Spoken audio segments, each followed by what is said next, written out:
Nick Wright, it was the greatest offensive quarter of playoff basketball the league's seen in the modern era.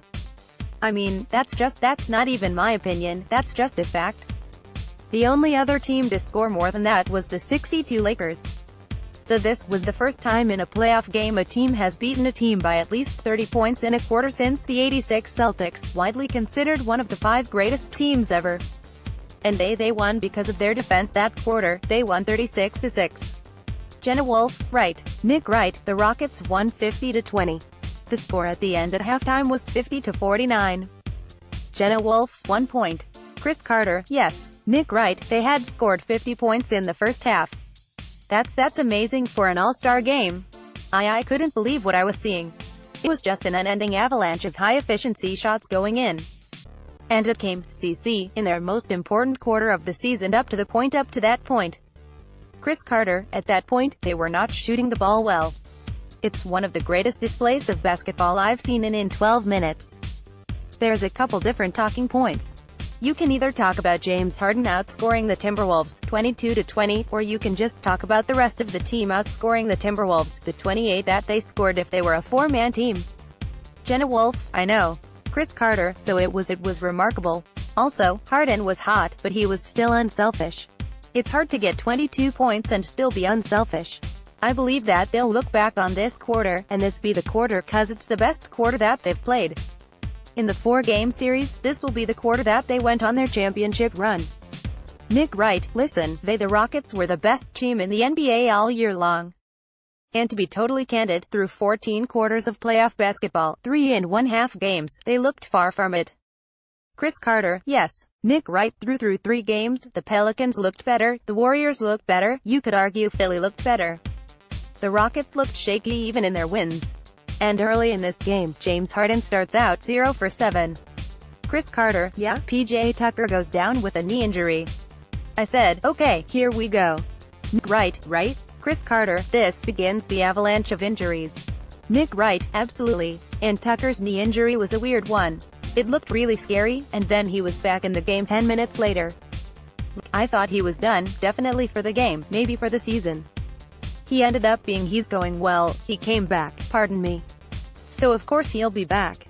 But what they did in the third quarter I just want the audience to understand, when I say it's the most important quarter in their season 1-point game at halftime. If they lose this game, it's a best of 3 for their season against an 8th seed, in what would have been Chris Paul's a pending free agent.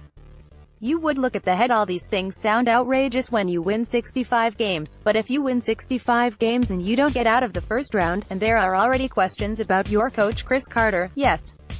Nick Wright, already questions about James Harden in the playoffs. Chris Carter, don't forget the ghost of the past. Nick Wright, already questions about Chris Paul. They lose in the first round, everyone is thinking, okay. Chris Carter, even if they go to 6 or 7 games. That's like losing, because they're underachievers in the playoffs. The coach said, oh, it wouldn't make a difference what we did in the playoffs after winning 65 games. So those things would begin, the pressure will begin to mount. Nick Wright, so that's what was on the line going into this quarter.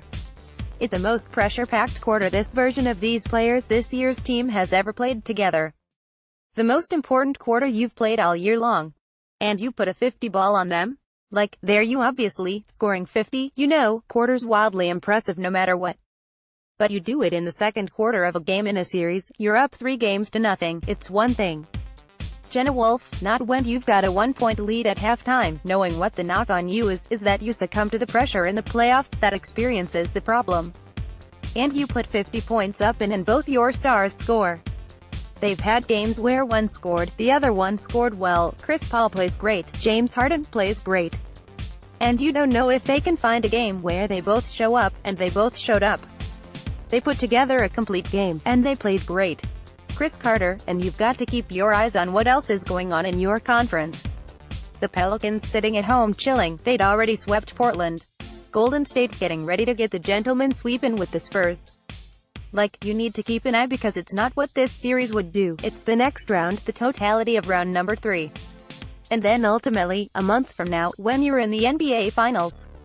So it was important to get that commanding 3-1 lead. Nick Wright, and the other part of it is, and we alluded to it with the PJ Tucker near injury, or near serious injury as luck matters on this. And Luke Richard MBAHMO'd earlier this season dislocated his shoulder and missed a month plus. At the very end of the regular season, I think it was game 81, might have been game 82, he looked like he did the same thing. And it's like, oh, well, he's going to be out for at least the first 2 rounds of the playoffs. He gave some quotes saying, not nearly as bad as the previous one. I think I'm going to be back around round 2. PJ so there's a bullet, one dodged bullet. PJ Tucker helped their defensive identity. It looked like he blew out his knee. He's back on the court 10 minutes later. There's another dodged bullet. There is not a team in the playoffs on either side of the bracket aside from Philly that is as healthy as Houston right now. So it's not surprising those are the 2 teams right now you probably feel the best at.